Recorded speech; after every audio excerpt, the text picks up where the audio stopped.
Happy Monday, everybody. Okay, so today is the last of my series of videos on the Cobra effect. Now, just to recap, we talked about what the Cobra effect was. It gets its name from when the British Empire tried to cut down the cobra population in India, and because of their ill-advised incentives, they actually made the problem worse, right? Last week, we talked about a current situation where a government policy that's supposed to solve a problem with, harming the economy harming the ecology is actually hurting the ecology even more, right?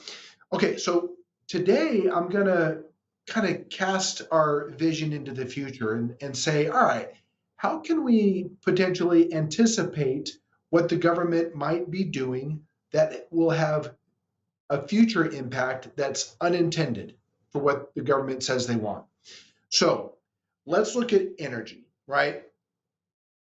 The government is concerned with pollution and carbon footprints. And like last week's video, we talked about how they're cutting down on, or they're trying to cut down on the sales of gas engines and push people towards electric cars.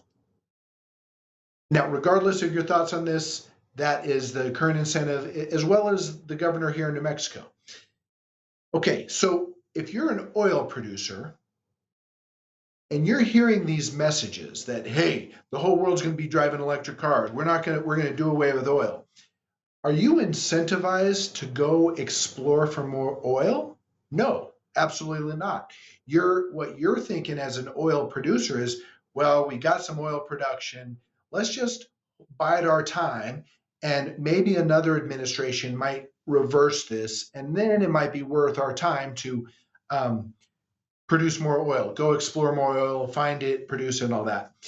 So there's a disincentive right now to produce more oil. Meanwhile, the demand isn't going anywhere.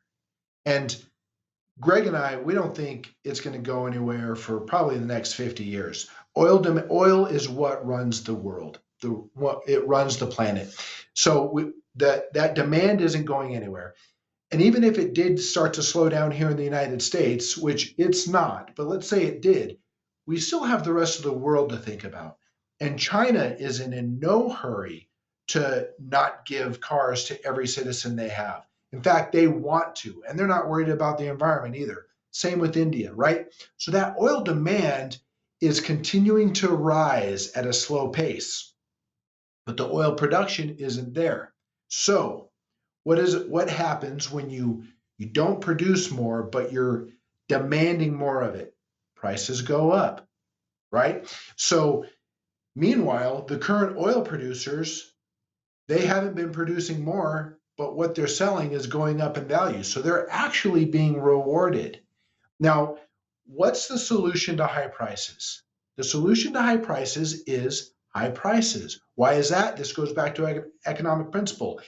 High prices attract competition. If something is really, you can make a lot of money on something, other people are going to try to make money off of it, right? So if oil prices start to rise higher and higher, that's going to attract other companies to go explore for more oil, right? So we don't know yet, but I could see this rolling out in the future, right? So in the meantime, we like oil. We're invested in oil. We're encouraging our clients to invest in oil. So we see the future being very bright for oil. And in the meantime, your portfolio will do well. So with that, I appreciate all the feedback. This has been a fun video series to do. You've been sending some good feedback. Also, at the bottom of the screen, if you like the video, give us a thumbs up. Thanks and have a great week. Bye-bye.